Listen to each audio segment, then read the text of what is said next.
Bem-vindo à terceira temporada do MIP Talks, o podcast oficial do programa MIP Experience. Aqui você encontra conversas com quem está transformando o campo e o mercado por meio do uso correto de biológicos, boas práticas agrícolas e inovação sustentável. Acesse mipexperience.agr.br e saiba mais. Sejam todos muito bem-vindos a mais um episódio do podcast MIP Talks. Participa do programa MIP Experience. Aqui é você muito bem-vindo. Convido-os que visitem, revisitem os nossos episódios já disponíveis na nossa plataforma, no YouTube, em vários canais de streaming. Você encontra mais do que 50 episódios já disponíveis lá. E aqui nós trazemos, então, profissionais com os mais diferentes perfis para falar da sustentabilidade no campo, para falar de boas práticas agrícolas e como levar todo esse conhecimento até os consumidores lá na gôndola dos supermercados. Então hoje eu tenho a honra aqui de receber um grande colega, amigo aí, Marcelo do Fundecitrus, Marcelo Miranda. Seja muito bem-vindo, né? Sua participação aqui. Ela está sendo muito esperada, porque faz tempo, nós já falamos, como nós conversamos agora há pouco, sobre os citros em alguns momentos, mas precisamos aprofundar um pouquinho mais o conhecimento técnico em pesquisa e levar esse conhecimento lá na ponta. Então seja muito bem-vindo. Marcelo, gostaria que você se apresentasse aí para o nosso público. Muito obrigado, Marcelo, pelo convite, é um prazer estar aqui, partilhar um pouco das informações da citricultura, né? Uma cultura hoje com muitos desafios, mas que a gente busca muita sustentabilidade também, porque é um produto muito apreciado não só no Brasil, mas no mundo inteiro. Né? Sim. Então o Brasil hoje ainda é líder da produção de suco de laranja, então isso vai para exportação, parte fica no Brasil, e a gente sempre está buscando forma de controlar as pragas, como programa, o nome do programa, né, um MIP, e buscando o máximo possível a sustentabilidade. Muito bom.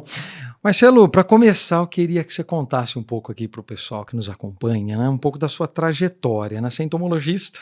Conta um pouco dessa trajetória sua até o Fundecitrus. Tá joia. Eu sou entomologista.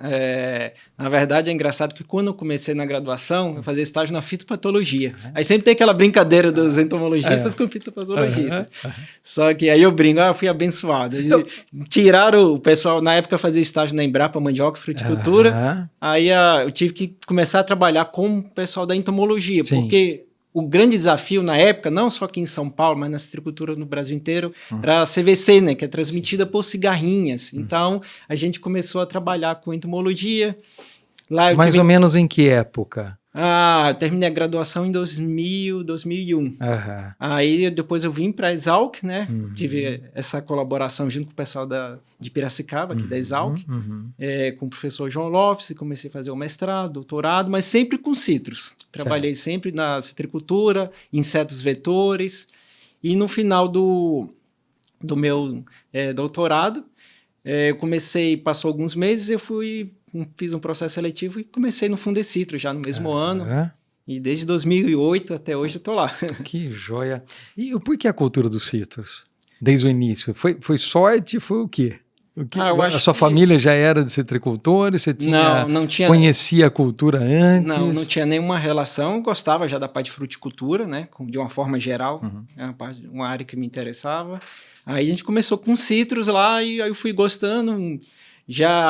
Quando eu cheguei aqui em Piracicaba, eu tive a oportunidade de trabalhar com um café, que também é uma cultura bem interessante, mas eu preferi continuar com citros e estamos aí já há um bom tempo, né, de citricultura. E é interessante, você até brincou no início aí você começou na fito, né, na fitopatologia, depois foi para entomologia, tinha essa... Só que se a gente pensar mesmo na integração, doenças e pragas, elas convivem juntas, né? Então, aquilo que parecia até engraçado, até você saiu da fito e veio para a entomologia, é necessário, né? Isso é bem interessante, né? Porque hoje eu acho que para a gente ter uma pesquisa mais aplicada, de forma mais rápida, chegar à informação produtor, a gente tem que ter uma maior integração, né, das diferentes áreas.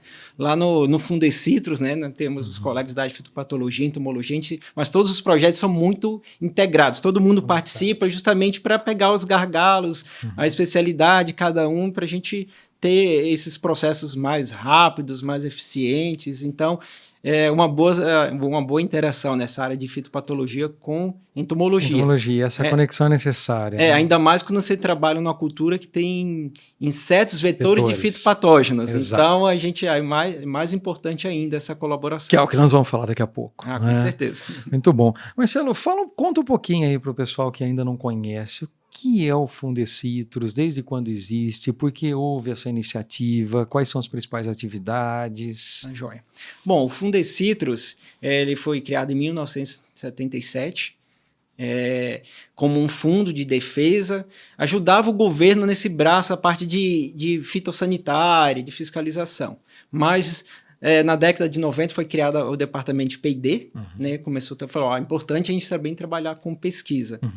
De lá para cá, isso ganhou mais peso nessa parte fitossanitária, essa parte de defesa, o Fundecitrus que ajudava o governo, o Fundecitrus não trabalha mais, o foco nosso é gerar informações, ajudar o produtor, tem um departamento de comunicação, um departamento de transferência de tecnologia, para gerar informações em parceria, uma coisa bacana do Fundecitrus, que a gente não acha que a gente tem que fazer tudo sozinho. Legal. Então, a gente tem muita parceria aqui no Brasil, com as universidades, outras instituições como a Embrapa, fora do Brasil, nos Estados Unidos, na Europa também. A gente participou recentemente de um grande projeto europeu com mais de 30 instituições. Então, a gente acha que o caminho é esse, essa integração, trabalhar junto. E o Fundecitrus é uma empresa que ela é privada, mas sem fins lucrativos, né? Okay. Então, ela é mantida pelas indústrias de suco e produtores aqui do cinturão citrícola de São Paulo, né, que está expandindo agora o cinturão citrícola, não só mais São Paulo, mas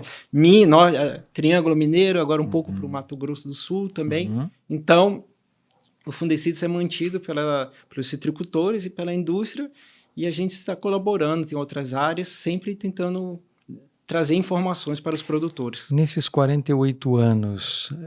Quais seriam os projetos? Eu sei que deve ter muitos projetos, mas para tentar situar o pessoal aqui que chama atenção, que foram um grande destaque. O Fundecitrus, eu não estava lá ainda nessa época. Sim. Em 90 eles participaram daquele projeto da Xylella fastidiosa, do genoma, junto com a FAPESP. Acho que foi um projeto bastante emblemático aí, né?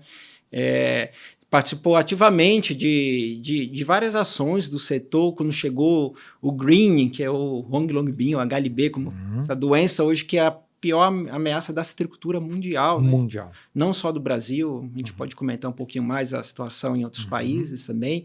Então, desde 2004 tem atuado, questão do manejo regional, a gente mostrou aqui que uma doença transmitida por vetores tem que ter um manejo regional, a forma correta de aplicar os produtos, o timer, a questão, então são vários passos aí, vários projetos aí que a gente ainda... a situação não é fácil, né? Sim. Da doença aqui no Brasil. Mas a gente conseguiu... Alguns países, infelizmente, foram devastados, né? Sim. No caso da Flórida, que hoje a sua produção foi mais de 90% reduzida comparado com o que era antes da doença. E a gente, pelo menos, está mantendo, buscando, né, alternativas para o futuro. Para o futuro. Antes de avançarmos para o greening, que talvez seja a cereja do bolo aqui na nossa conversa, sobre as suas linhas de trabalho, de pesquisa, extensão, como é que tem concentrado o seu trabalho? Você também falou em conexões, né? Muito ligado a outras áreas. Conta um pouquinho para a gente, que isso é interessante dentro do contexto. Né? A gente trabalha com praticamente todas as formas de controle. Então, ainda você tem um foco grande na parte do controle químico, mas quando eu falo controle químico, não é só o produto que funciona ou não funciona, mas a forma correta de aplicação. Então, a gente tem uma colega no Fundecitrus que trabalha com a parte de tecnologia. Tem uns trabalhos que a gente já foi publicado há algum tempo, que você pode reduzir a quantidade do volume de caldo, a quantidade de defensivos que você aplica. Okay. O primeiro trabalho na citricultura, assim, para controle do psilídeo, a gente publicou com drones, mostrando a viabilidade, né, da utilização dessa ferramenta para aplicação. Para aplicação.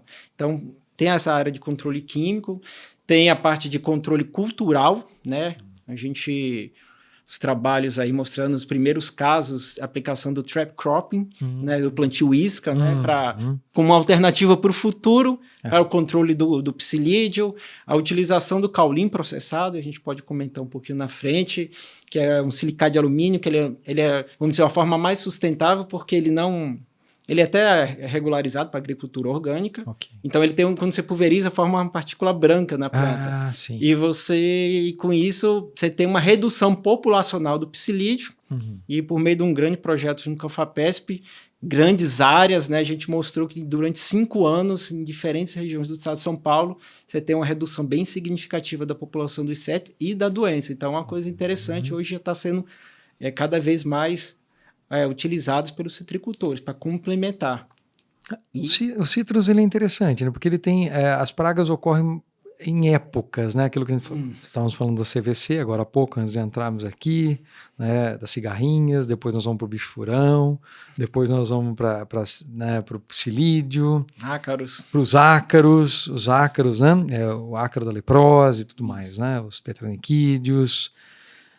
Nós estamos falando bastante do green, vamos chegar nisso, mas o que preocupa o produtor? O que hoje o psilídeo é a principal praga, isso é claro. E as demais pragas? O que tem preocupado o produtor hoje? Além do psilídeo? É interessante a sua pergunta. A gente faz até um levantamento de queda de frutos.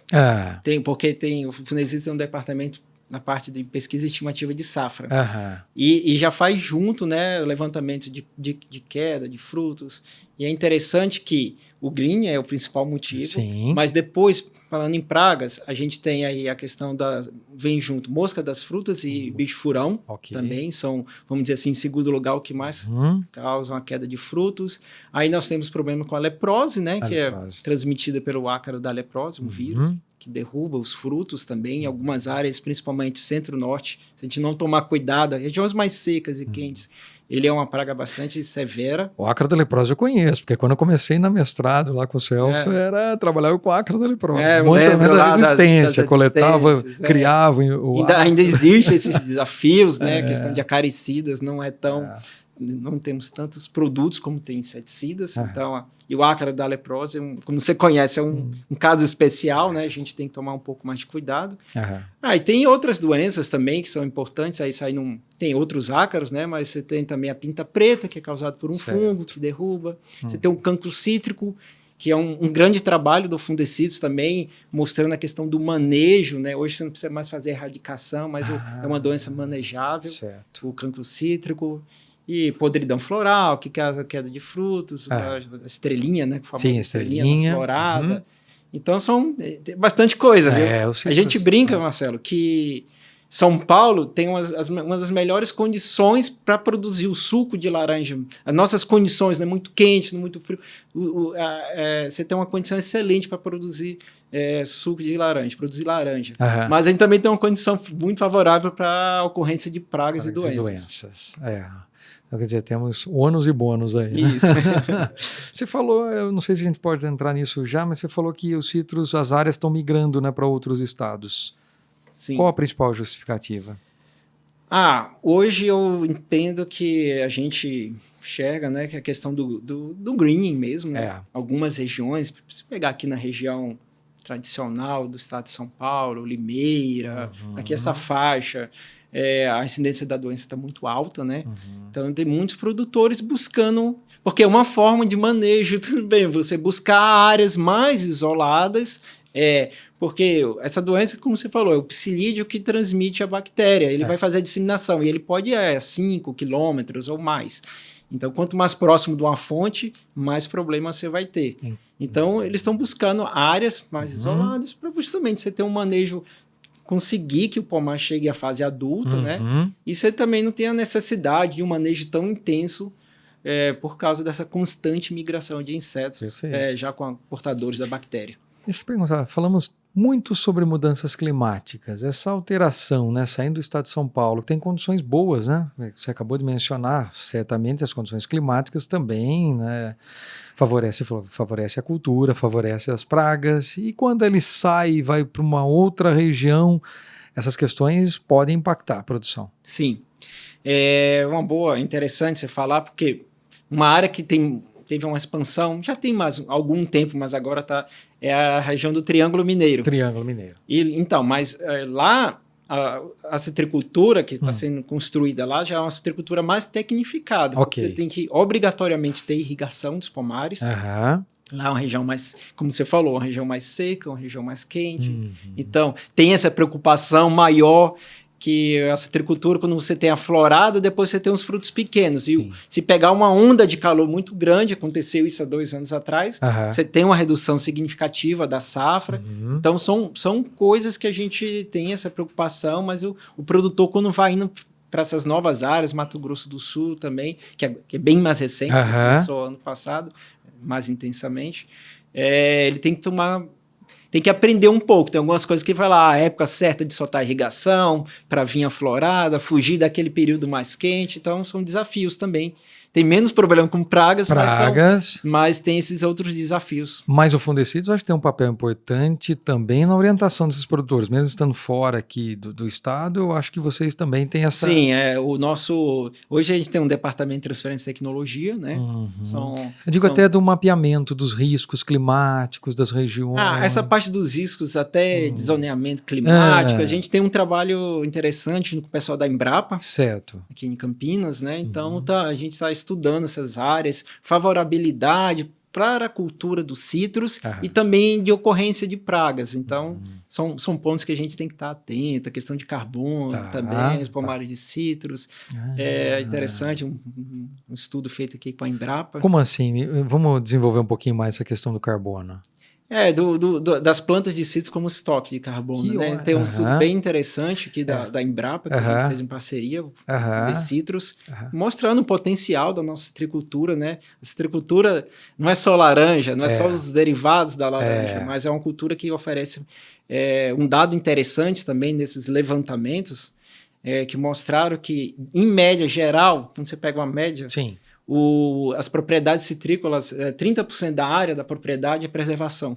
Puxa. Então, é uma cultura que tem acima da média de áreas com reservas naturais. Então, isso é um ponto que a gente sempre está buscando. Você consegue nos atualizar mais ou menos a área de produção no estado de São Paulo e nesses demais estados que estão crescendo? O nosso cinturão tradicional pegando aqui em São Paulo, parte do Triângulo Mineiro, que está expandindo um pouquinho agora para a área de Araxá, também você tem um triângulo e depois vai um pouquinho mais para o lado aqui. Também é uma região já um pouco com perfil diferente, está crescendo muito. Mas aí você tem, hoje, na citricultura, mais de 400 mil hectares, né? Já foi mais a citricultura, né? Porém, o interessante a área reduziu. Só que a produção não, porque você tem, hoje evoluiu muito a produtividade. Então, a gente tem, embora os desafios fitossanitários afetem a queda de frutas, a produtividade, de modo geral, hoje um pomar que não tem uma incidência tão alta de pragas, a produtividade é bem significativa comparado com... Então, você reduziu as áreas, mas... Aumentou a produtividade. Aumentou a produtividade. Então, isso é bem interessante. Muito bom. Quanto mais ou menos de percentual você tem de citros de mesa? Vamos pensar laranja. Você tem uma ideia? De cabeça, eu não tenho esse número. Mas hoje, a maior área para produção de suco, né? Mas de mesa é uma área menor. É menor. É isso aí. Eu estou fazendo essas perguntas porque eu queria entrar agora com você no nosso assunto central, né? Que antes do psilídeo ainda, porque o psilídeo está dentro dessa história do manejo de pragas, né? Queria ouvir um pouquinho da sua experiência pelo Fundecitrus, né? A experiência do Fundecitrus com relação a essa questão, né? A implantação de programas de manejo integrado de pragas, diga-se de passagem. Eu fiz meu mestrado e doutorado na Exalc, mas eu me formei na Unesp de Jaboticabal, e lá naquela época, nos anos 90, né, eu conheci lá o CEMIP, né, tinha o CEMIP, o professor Santinho Gravena e tal, e foi lá pela primeira vez, já há um bom tempo atrás, né, que eu ouvi falar em MIP, e quando eu ouvi falar em MIP, eu associei diretamente o MIP à cultura dos citros. E a cultura dos citros sempre foi uma grande referência, acho que não só para mim, mas para todos. Quando falamos em MIP, nós lembramos de citros. É uma cultura perene. Eu gostaria de ouvir você um pouquinho. O que mudou nos últimos anos? Porque a gente fala muito aqui, né? E com várias pessoas, e com pesquisadores, e com produtores, o assunto é sempre esse: boas práticas agrícolas, manejo de pragas, uso de biológicos, produtos, alimentos seguros. É isso. Mas muitos aqui chegam e falam o seguinte: olha, o manejo de pragas faz todo sentido, é importante, tem que ser utilizado, mas nem toda propriedade, nem toda cultura, nem todo produtor acreditam porque acham muito complexo, já tentaram, não deu certo. Como é que está a situação do MIP, de fato, na citricultura? Bom, isso é bem variado, se não me engano, é isso de propriedade para propriedade, região para região. Como você falou, Marcelo, o MIP tem uma história muito bonita na citricultura, né? Como você falou, o professor Santinho Graveno, manejo ecológico de pragas, a questão dos inimigos naturais, vários trabalhos aqui do professor Parra, da Exalc como um todo, produtos biológicos para controle de pragas. O Fundecid sempre esteve envolvido com essas instituições buscando. E a citricultura, vamos falar um pouco assim, teve alguns desafios extras. A cultura dos cítricos é excelente para ter a parte de controle de pragas com biológicos, mas quando a gente teve a introdução de doenças, como eu falei, causada por patógenos transmitidos por insetos. Certo. E algumas doenças fúngicas que foram introduzidas também na década de 90, como a pinta preta, aí você demanda um pouco mais de aplicação de inseticidas, fungicidas, acaba afetando naturalmente um pouco esse balanço que a gente tinha na citricultura. Ok. Então, isso da década de 90 para cá, isso mudou significativamente. O que a gente vem estudando é como agora a gente pode restabelecer isso daí, se o biológico ele pode contribuir para controle de ácaros, às vezes para uma determinada praga ele não é tão efetivo, mas a gente pode aplicar para baixar a população de uma outra praga, ele ajuda no psilídeo, alguma coisa que ajuda no psilídeo, mas tem um controle. Então, a gente está tentando, que a gente pode discorrer um pouquinho mais aí nas diferentes áreas, novas formas de introduzir esses métodos para a gente ter uma citricultura, tentar reequilibrar uma citricultura mais sustentável. Né? Isso é a grande meta, a perseguição que a gente persegue, ter um controle efetivo, né? Porque a doença ela é uma doença, para quem nos está nos assistindo, é uma doença que não tem cura. Uma vez que o psilídeo chegou e contaminou aquela planta, ela vai perder seu potencial produtivo significativamente. Vamos entrar então agora no psilídeo, porque eu entendo o seguinte, que esse momento e a questão específica do psilídeo, olha só, você já deu algumas pistas aqui importantes para a gente. Poxa vida, a citricultura está migrando, né, para diferentes áreas, tem algumas justificativas, uma delas é a ocorrência do psilídeo, então eu estou fugindo de uma área onde tem um potencial maior, de desenvolvimento da praga e tudo mais. Então é uma praga realmente importante, dizimou, vamos dizer que dizimou, né? Sobrou 10% da produção da Flórida, mas quase, né? Então, assim, é um risco muito grande para a citricultura. Vamos começar do começo. Eu acho que assim, contando um pouquinho a história do psilídeo, a partir de que momento ele começou a preocupar o produtor, quando foi detectado, biologia, porque ele tem uma biologia, o desenvolvimento é muito rápido, as populações se sobrepõem no campo. Conta um pouco mais a história, vamos começar com a praga e depois a gente vai para a doença e daí a gente fecha o ciclo. Tá ótimo. Vamos lá, o psilídeo, na verdade, ele é relatado aqui no Brasil desde a década de 30. Sim. Então ele não é assim... Não aconteceu de ontem para hoje. Né? Só que a gente não tinha a doença. Certo. Então ele sempre, às vezes em determinados anos, porque é um inseto que gosta muito de brotação, né? É um inseto que ele exclusivamente oviposita nos brotos. Então, se não tiver, ele depende de brotações. Então, nesses momentos, existiam relatos de produtores, né? Que às vezes davam um problema. Mas nunca foi uma praga importante. Até 2004, né? Quando foi relatada a doença. Então, ele é um inseto, falando um pouco dele, é um inseto, como eu já falei, depende de vegetação, de brotações para ocorrer seu aumento populacional, né? Então, aqui em São Paulo, os picos, a gente tem um trabalho já nessa linha que mostra que os picos populacionais ocorrem principalmente agora. Agosto, setembro, outubro, são períodos que você começa final do inverno, início da primavera, começa a ter mais fluxo vegetativo, são condições mais favoráveis para a dispersão do inseto também, condição um pouco mais seco, mas a temperatura já está aumentando um pouquinho, então tem mais ventos, então isso, a gente tem um programa interessante que chama Alerta Psilídeo, que é um sistema que tem mais de 37 mil armadilhas distribuídas no cinturão citrícola. 80% é do produtor, né? Ele faz monitoramento e 20% é o Fundecidos que coloca, vamos dizer assim, nos pontos mais pomares abandonados. Armadilhas adesivas amarelas. São armadilhas adesivas amarelas. Então, a gente já falando um pouco de MIP, né? O monitoramento. Então, isso é um programa... Eu acredito que seja o maior programa de monitoramento do inseto no mundo, né? E os produtores, a cada 15 dias, eles fazem a leitura dessas armadilhas e colocam isso num sistema gratuito que o Fundecidos disponibiliza. E com isso a gente consegue gerar os mapas e entender essa dinâmica populacional. E a adesão, ela é boa? Como é que é a adesão? Ela é boa. Geralmente o pessoal... É interessante porque a gente tem que oferecer um benefício para o produtor também. Então, você tem um sistema que você coloca os dados da sua propriedade. Os dados da propriedade são exclusivos seus detalhes. A armadilha que pega mais inseto, por exemplo, uma forma mais inteligente, né? Já indo lá da sustentabilidade. Você tem, dependendo do tamanho da propriedade, áreas que você pega mais e áreas que você pega menos inseto. Então, tem áreas que você vai ter que ter um foco de controle maior nesse lado do que no outro. Então, são detalhes, essas armadilhas, elas são colocadas geralmente na periferia, no centro da fazenda. Então, o produtor ele consegue ter um relatório completo, local, armadilha que pega mais, histórico, tudo. E os dados da propriedade dele são colocados como forma geral, aí não detalhado, né?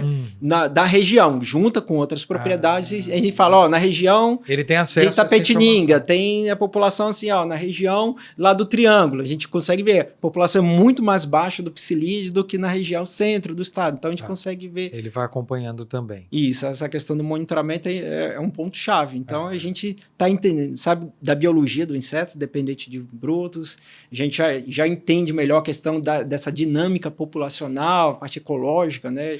Quando ele migra. Tem a questão dos hospedeiros alternativos também, né? Que passa a ser um problema, né? Sim, tem, assim, o psilídeo ele vai em todas as citros em geral, né? Ele não tem limitação, mas tem outros hospedeiros alternativos, como a famosa murta, né? A murta, ela é um hospedeiro preferencial do inseto, na verdade, e ela é muito utilizada, né? Pela ornamental, cerca-vivas. Então, tem todo um trabalho de conscientização. O Fundecidos tem um programa de manejo nessas cidades menores que dependem da citricultura, tem pomares próximos, vilas, de fazer a substituição destas plantas por outra frutífera, que a ideia é justamente reduzir. Então, isso hoje é uma coisa bem interessante, é uma forma de manejo integrado que já está dentro de uma técnica de manejo, que a gente fala o manejo externo. Então, hoje, a equipe do Fundecidos, junto com o pessoal da fazenda, eles fazem um raio de 5 quilômetros, tentando convencer e ter uma adesão até alta, bastante interessante, né? Os colegas da área de transferência falam que em torno de um pouco mais de 80%, entre 80% e 90% de adesão, que as pessoas deixam você fazer principalmente quando é fundos de quintais, né? Não é fácil, mas de trocar essas plantas de citros ou de murta, tem outras, no caso a bergera, né? Que o curry também é um outro hospedeiro psilídeo, trocar essas plantas por outras frutíferas e, com isso, tentar reduzir a população do inseto. Tá, entendi. É um desafio, né? Esse convencimento, né? Então, a comunicação tem que ser muito bem feita também, né? Tem locais que o produtor, ele já... Isso aí, a gente começou em 2013, né? Em 2015, saem os primeiros resultados de pesquisa, esse negócio do manejo externo. E depois a gente pode até falar dos inimigos naturais que também... Sim, vamos entrar nisso. Então, tem gente hoje, você vai fazer um novo projeto de citricultura, implementar um pomar novo de citricultura numa região, ele faz primeiro, até já começa a fazer a limpeza externa antes de botar as plantas de laranja, que isso seria o ideal, né? Porque quando você colocar lá, você já fez dentro da propriedade tem muito limão espontâneo também, né? Limão rugoso, tem... então a gente... E são plantas que são altamente hospedeiras do psilídeo. Sim, sim. Entrando então, vamos falar um pouquinho dos inimigos naturais, hein, do controle biológico. Antes disso, acho que é bom a gente falar sobre a doença. Nós deixamos, né? Falamos do inseto, agora a doença. Depois nós vamos para os inimigos naturais. Bastante assunto. A doença, então, ela é causada por uma bactéria do floema, né? A Candidatus liberibacter, no caso, a mais conhecida é o asiático, a forma asiática, que é a mais agressiva, né? Se adapta a diferentes condições climáticas. Então, essa doença, hoje, ela está... A origem da Ásia, mas ela já está presente em todas as citriculturas importantes, ainda não foi detectada na região ali da Península Ibérica, vamos falar assim, Portugal, Espanha, na Itália. Lá eles têm um outro psilídeo que foi detectado há alguns anos, que é o psilídeo, a triosa, né? Que é o psilídeo que chama... A diaforina, nosso psilídeo, é o psilídeo asiático do citro. Certo. E a triosa é o psilídeo africano do citrus. Só que é um inseto mais sensível a temperaturas mais altas, então por isso que ele não é disseminado. O psilídeo já está aqui. Desde a Argentina até os Estados Unidos a gente tem, né? Tanto Flórida, Califórnia. Então você vê que ele se adapta todos os países asiáticos. Então ele é amplamente distribuído. Então ele tem uma plasticidade muito grande, né? E com isso a doença, quando foi introduzida, também veio. Então esse inseto se alimenta dessas plantas doentes, adquire a bactéria e depois ele transmite essa doença. Esse é um ponto importante ser dito, né? Tem que adquirir a doença. Então, quer dizer, se você tem um psilídeo, mas as plantas estão livres da doença... Isso. Aí o psilídeo é uma praga secundária. secundária. Lá desde 1930, né? Já estava lá e ninguém... até 2004 sabia que ele estava aqui. A empresa já alertava, né, a possibilidade de ter uma introdução, e infelizmente isso ocorreu em 2004. A doença. Né? E como a gente comentou um pouquinho, ela não tem cura, né? Já estão tentando vários métodos de coquetéis, várias coisas para tentar minimizar, mas você não tem uma cura e não tem nada assim. Vacinas. Tá sendo estudado várias coisas, mas assim, de prático mesmo a gente ainda não tem. Quando você pega assim, compara, nada que chegue ao próximo de uma planta sadia, o potencial de produção. Então, por isso que é uma doença tão importante, tão Ela foi estudada. identificada onde? Só para quem está acompanhando. Na região central do estado de São Paulo. Depois ela foi identificada no Paraná, em Minas, principalmente ali na região sudoeste de Minas. No Mato Grosso já tem identificação também. A incidência mais baixa, né? Mas Santa Catarina também já foi... Nos países vizinhos aqui, Uruguai, Argentina, já tem. No Rio Grande do Sul ainda não foi reportada. Mas tá cercada ali. A gente não sabe, pode ser que esteja. Assim, conversando com os colegas lá, eles falaram que não tem ainda. Até agora não. Em Goiás foi o último estado que mais recentemente, locais onde a citricultura acaba avançando. Começou a avançar. Interessante. Termos de manejo, vamos lá. Falando em MIP, você já falou também aqui, acho que é só ressaltando a importância do monitoramento. Isso. E aí, encontrou nível antes do nível de dano, você entra com as tecnologias, né? Com o químico principalmente. Sim.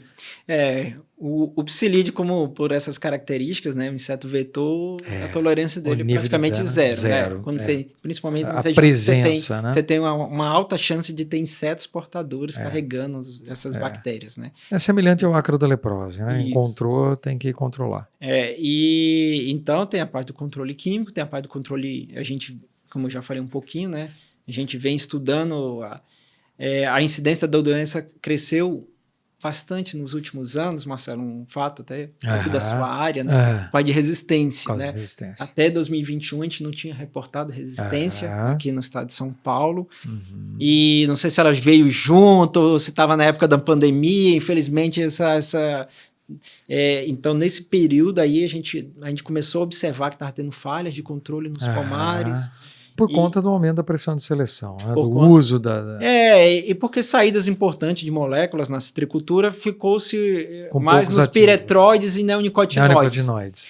Então, aí a gente começou a observar falhas, conversando com o professor Celso, iniciamos um projeto. Ele já tinha passado, tinha parado porque não tinha resistência. Aí agora a gente começou novamente. Eu me lembro disso, hein? Nessa primeira fase estava lá. Então, infelizmente agora a gente tem esse problema e então as populações aumentaram, acabou aumentando o nível de incidência da doença, né? E agora? E como é que fica o manejo da resistência? Bom, como você sabe bem, né, a nossa recomendação, cartilhas, materiais, palestras, sempre falando da questão da rotação. A rotação, conscientização, né? A gente tem um programa que chama Avalia Psilídeo também.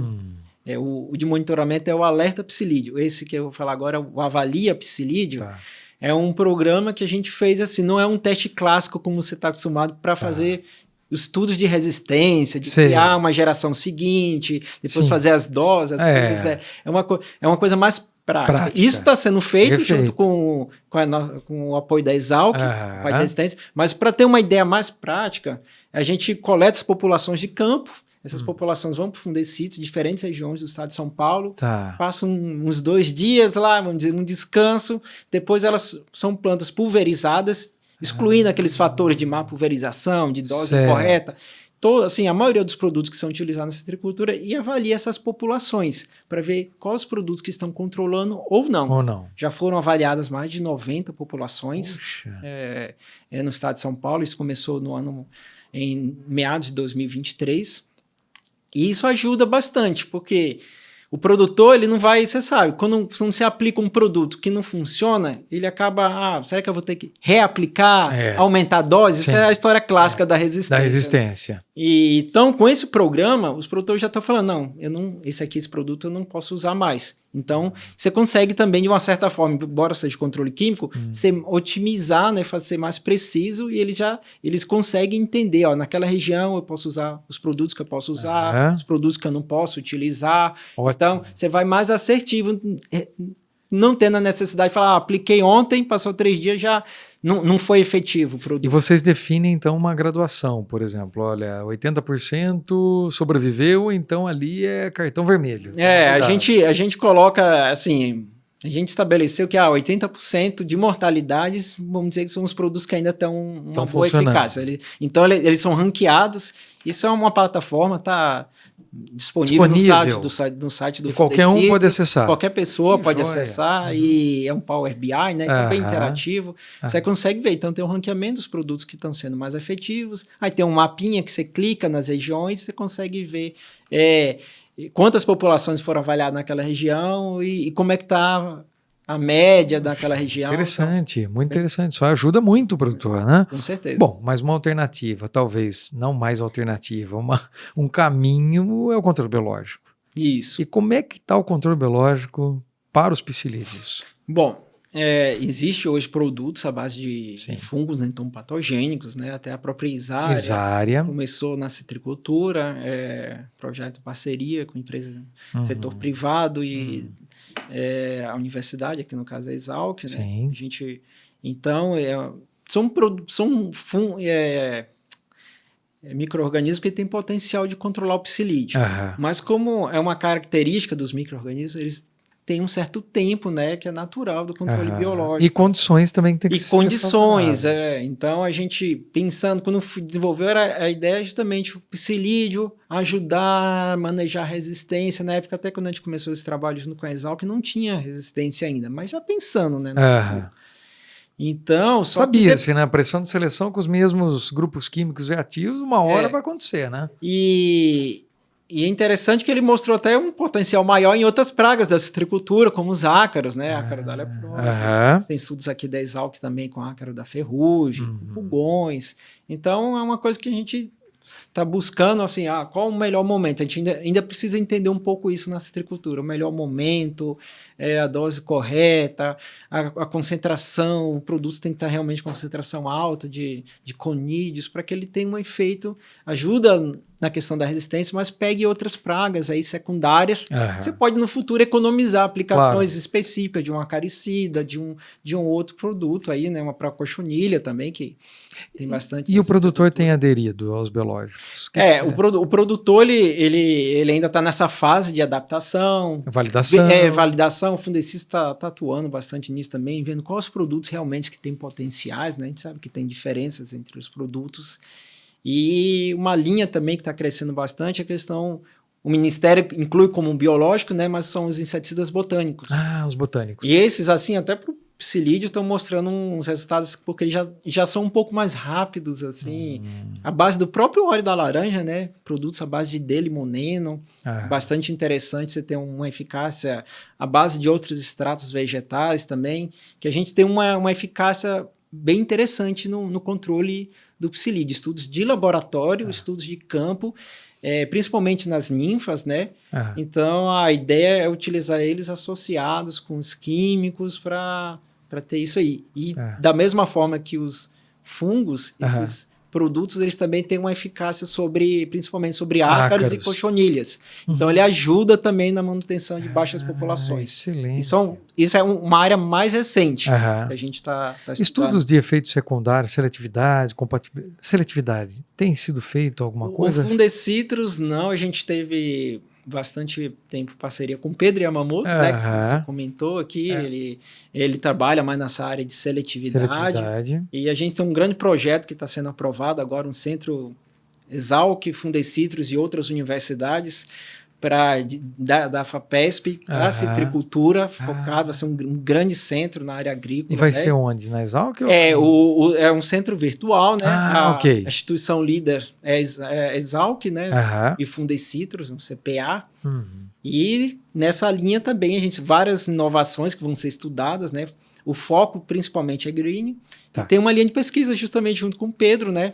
Tá para ser efetivado agora o centro, que é para estudar a seletividade desses produtos aos inimigos naturais. Você citou os ácaros aí, eu quero entrar um pouquinho. Como é que estão os ácaros predadores em citrus?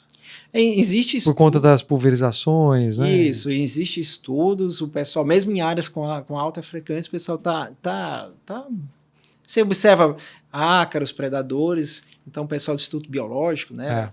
Campinas tá estudando isso daí, eu acho que o professor Daniel, na Unesp, Jaboticabal também, onde eles tem alguns estudos, né? Tem esse potencial desses ácaros, só que a gente tem que entender melhor como que assim, comercialmente, no pomar de laranja, eu lembro muito que você vai fazer o monitoramento, você encontra aquelas teias de psicóptera, né? E sempre tem ácaro predador ali embaixo. Isso, então, bastante, um outro predador que a gente vê bastante, mesmo uma área com aplicações mais frequentes, é o bicho lixeiro, né? Os crisopídeos. Tem alguns estudos também. Você tem visto alguma liberação de crisopídeos em pomares comerciais? Sim, está começando alguns estudos também, mais do início desse ano, final do ano passado para cá, começou-se a avaliar também essa questão dos crisopídeos na citricultura, pensando talvez em pomares mal manejados, pomares abandonados, que são a fonte de binóculo, onde cria bastante psilídeo e traz. Porque eles são muito sensíveis também aos químicos, né? Então até o controle biológico clássico, né, do psilídeo é com a Tamarixia radiata, parasitóide. Isso. A Tamarixia, né, isso foi relatado aí pela equipe do professor Parra, conjuntamente com o professor Gravena na época, e hoje, mundialmente, é o parasitóide mais conhecido, né? Para ninfas do psilídeo. O Fundecitrus tinha um programa? A gente tinha um programa de criação. Não, a gente não tem mais, mas a gente, durante muito tempo, que a ideia do programa não era produzir para liberar no estado inteiro, a gente não teria essa capacidade. Né? Foi um período de produção, a gente ajudava, liberava, mas era mais educacional, para mostrar os benefícios e mostrar... E não tem ninguém muitas pessoas foram lá... Não só aqui de São Paulo, do Paraná, pessoal da Bahia e tal. E eu sei que ainda tem fruto desse trabalho, tem lá no Paraná, tem na Bahia. E algumas empresas privadas, né, do setor, uma mais especificamente, ela tem laboratórios ainda dentro para liberação em áreas externas. Porque a Tamarixia, ela é produzida e o parasitóide ele é liberado, como ele é muito sensível a inseticidas, né? Ele é liberado justamente nessas áreas próximas aos pomares comerciais para tentar baixar essa população, menor migração do psilídeo, menor necessidade de você ficar fazendo pulverizações no pomar. Então, é um novo approach, como diz o professor Parra, de controle biológico. E faz todo sentido, né? Você pensa no controle biológico aplicado, também favorecendo o natural, né? Isso. Então, à medida que você entra com os agentes biológicos de forma aplicada, pode ser uma isária, pode ser a Tamarixia, dentro dessa estratégia, você reduz aí, abre portas também, substituindo ou alternando com os químicos, você abre portas de entrada para outros agentes biológicos, né? O maior desejo nosso é ter produtos efetivos, nesse apelo mais sustentável, que possa ser utilizado. Então, a gente está na busca aí bastante ativa, a gente fomenta as empresas produtoras, né, Fundecitrus, no caso, empresas aí de desenvolvimento de produtos para que o Fundecidos dá todo apoio para que a gente tenha, estamos de portas abertas, né, para todo mundo, quero testar esse produto, será que tem potencial para um produto novo, a base de fungos, a base de inseticidas botânicos. Então hoje existe uma linha de testagem desses produtos no Fundecitrus também, e a gente vai vendo quais que estão sendo efetivos para serem cada vez mais implementados, né? E o interessante é que vocês são braço direito do produtor, né? Vocês validam ou não, avaliam e transferem essa informação para o produtor diretamente. Eu acho que é isso que esse elo de confiança, né, do produtor e o Fundecitrus, ele foi importante, né? Isso. Então, hoje o Fundecitrus, como a gente comentou no início da nossa conversa, a gente atua muito nessa parte de pesquisa, mas os resultados, você sabe, né? O pesquisador ele gosta de gerar um resultado, publicar numa revista, alguma coisa científica, e é muito importante, o Fundecitrus faz isso também. Mas a gente gosta também, assim, antes mesmo, esses dados já são repassados para o produtor. Né? E tem nossa equipe Transferência e Tecnologia, né? Os próprios pesquisadores fazem palestras, a gente faz eventos, mas tem uma equipe de agrônomos bastante atuante no campo, né? São 12 colegas aí que estão distribuídos até nessas áreas novas aí, como você falou, Triângulo, MS também, passando essas informações, os produtos que são efetivos, os que não são, o que pode ajudar. Sim.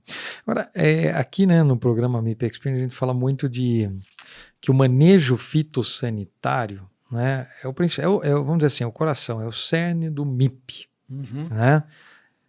O conceito foi criado para pensarmos no monitoramento, na integração de ferramentas, sempre com um olhar no manejo fitossanitário.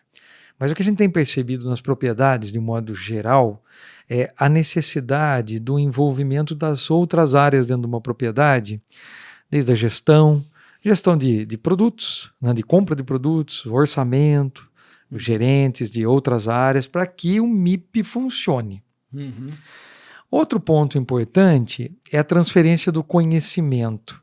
É que eu queria entrar com você. Diante de tudo que nós falamos agora, da contribuição do Fundecitrus, eu vejo que a cultura dos citros, ela é interessante o que acontece, né? Porque você tem Geconsce, você tem eventos acontecendo a todo momento, seja para os citros de mesa ou então para a indústria. Existe uma rede forte, né, para atender os produtores, né? Isso pode inspirar, inclusive, para outras culturas. Isso que eu acho que é muito interessante. Por que isso se deu aí em volta dos citros? Por que isso, na sua opinião, qual foi o fator aí que impulsionou essa questão da... Eu acho que o produtor de citros, ele é muito resiliente, né? Manutenção nessas áreas com bastante problemas fitossanitários, como a gente já comentou, e ele necessita muita informação, ele precisa, as coisas são muito dinâmicas, então é um setor que demanda muito, o que tá sendo efetivo hoje, daqui a 2 anos não pode ser que não esteja mais funcionando, então a gente tem que, ele busca essa informação, ele tem esse desejo de... Existe essa demanda. Essa demanda, né, então isso a gente trabalha ativamente no Fundecitrus em parceria com várias instituições. Você citou Exalc. Isso, porque a gente tem a necessidade aí, tem um departamento de comunicação bem estruturado também, então temos vários canais de comunicação, temos um podcast também. Espetacular. Temos o site, a revista do Fundecitrus, tem vídeos curtos no YouTube, falando especificamente da alta população do inseto, o momento correto, um alerta para os produtores de uma determinada região, agora é o momento de ter um controle. Então, isso aí são vários canais de comunicação, várias palestras também, e também esse trabalho de, vamos dizer assim, de formiguinha, dos nossos colegas, agentes também, como pesquisadores, nas propriedades, vendo em loco e repassando treinamentos na área de tecnologia, de aplicação, né? Aplicar de forma mais correta, ou realmente só o necessário de produtos. Então, isso é meio que enraizado já na estrutura do setor, vamos dizer assim, decididos como é mantido pelo setor, né? De passar essas informações. Sim. Interessante que você falou aqui, porque eu também concordo muito com você. A comunicação ela é fundamental para ajudar nessa conexão e para evitar alguns vieses aí de percepções que não são verdadeiras. Isso acontece muito, né, com a agricultura, né? E aqui também, né, a gente pensa lá no varejo, né, no consumidor, quando ele olha para dentro, né, quando ele vai numa gôndola e escolhe um alimento ali, né? Hoje a gente tenta dar luz, favorecer, trazer o produtor, a marca do produtor para a gôndola associada à questão de sustentabilidade. Isso tem funcionado bem. E a comunicação, né, que faz com que as coisas deem certo, né? O entendimento nessa conexão é muito importante. É o que nós estamos fazendo aqui. Eu vou começar a acompanhar agora o podcast do Fundecidos e vamos trocar figurinhas aí, porque com certeza, sem dúvida alguma, eu sou um grande consumidor de podcasts, porque eu acho que a gente está na estrada o tempo todo, né? Isso é muito bom. Não, muito bom. Eu acho que é sempre um prazer, né? A gente está buscando passar essas informações. É prazeroso, né? A gente passar para o produtor, ele fala, nossa, eu estava... E você vê o resultado. Prefiro fazer, Então você vê que, às vezes, correção de rotas, né? Tava para um lado, depois eu comecei a melhorar nesse sentido, eu mudei nisso, e agora as coisas estão mais alinhadas. É interessante isso. Nós estamos quase finalizando nosso bate-papo, porque voou. Voou mesmo. Deixa eu perguntar, assim, para visão de futuro com relação à citricultura e com relação ao manejo sustentável na cultura. Qual é a sua visão de futuro como pesquisador, já há um bom tempo no Fundecitrus, né? Engajado aí com a cultura desde o início, né, da sua trajetória, nós falamos em 2000, né? 2000, 25 anos. Já tem um bom tempo. Até comecei um pouquinho antes. Né? Vou falar muito, não, só tá entrega a idade, né? 25 já tá bom. Não, mas brincadeiras à parte, assim, pensando no futuro, né? Cada vez aperfeiçoar isso daí, como é que a gente pode ter um controle mais assertivo e mais sustentável, como eu falei, não só os produtos químicos, o papel do biológico, cada vez mais, um biológico mais direcionado, momentos, ser mais assertivo, né? O caulim processado, que eu comentei, que também é muito, muito efetivo, está sendo... Isso é uma coisa recente. Nós não falamos sobre isso. Nos últimos anos, frutos do resultado de pesquisa, né, que a gente gerou lá, os produtores estão utilizando, e você vê áreas, depois de 3, 4 anos, áreas com incêndio, você tem uma redução aí de 50% na incidência da doença. Da doença. Né? Porque ele tem um efeito repelente, é um produto sustentável, ele não tem resíduos. Então, são coisas... Então, a gente espera que cada vez mais coisas assim vão sendo acrescentadas para a gente ter um manejo mais integrado realmente de pragas na citricultura, né? E, obviamente, como toda cultura, a gente tem que pensar no futuro, uma coisa mais duradoura, ferramentas biotecnológicas também, né? Também sendo avaliadas aí. Planta resistente à bactéria, está sendo estudada aqui no Brasil, no exterior. Com bons resultados, Marcelo? Como é que está isso? Saiu um trabalho recente na Science, né? Um grupo da China. O Fundecitrus até já acompanhou isso de perto, né? A gente já foi lá em loco para acompanhar. O Fundecitrus tem uma linha de pesquisa também nessa área também, buscando, né? Porque existem plantas de citros de origem oceânicas, eu falo da Austrália, daqueles países ali, que eles são resistentes ao green. São os citros caviar, por exemplo, que ela é bem diferente de uma laranja, de uma tangerina, para quem não conhece. Para quem não conhece. Um limão é bem diferente. Tá, mas eles não, eles são resistentes, eles são imunes. E são parentes dos citros. Então, ele está estudando junto com o pessoal da Europa, e outros parceiros, o que tem ali nessa planta que a gente pode introduzir na nossa citricultura. Perfeito. E pensando até no psilídeo também, tem projeto de parceria com a Inglaterra, peptídeos, né? São produtos peptídeos, são produtos que são um apelo mais sustentável, a gente já demonstrou que tem potencial para controle do psilídeo. Então o futuro é esse, buscar coisas novas, efetivas, mais sustentáveis, para manutenção da nossa citricultura. Muito bom. Então o futuro está baseado na ciência, né? Com certeza. A melhoria das coisas, a ciência ela é fundamental, né? Com certeza. Muito bom. Eu gostaria que você deixasse um recado aqui, uma mensagem para o pessoal que nos acompanha, né? Uma mensagem otimista. Eu acho que a gente está passando por um cenário de bastante desafios, né, fitossanitários hoje na citricultura. Mas hoje cada dia a gente aprende um pouco mais. Já sabe que tem áreas que não adianta você quando a incidência é muito alta, às vezes vale a pena esperar um pouco para implantar um pomar novo, você não... Ter paciência. Ter paciência, esperar um pouco. Isso já aconteceu na citricultura. Tem coisas novas chegando aí, como eu falei, a gente comentou aqui ao longo do programa, né? São várias técnicas novas que estão chegando. Então, a gente acha que o futuro... Eu sou bastante otimista, lógico. Então, não fala assim, e qual o futuro da citricultura? A citricultura tem futuro, com certeza. E não é fácil os desafios, mas a citricultura vai se manter firme, sim.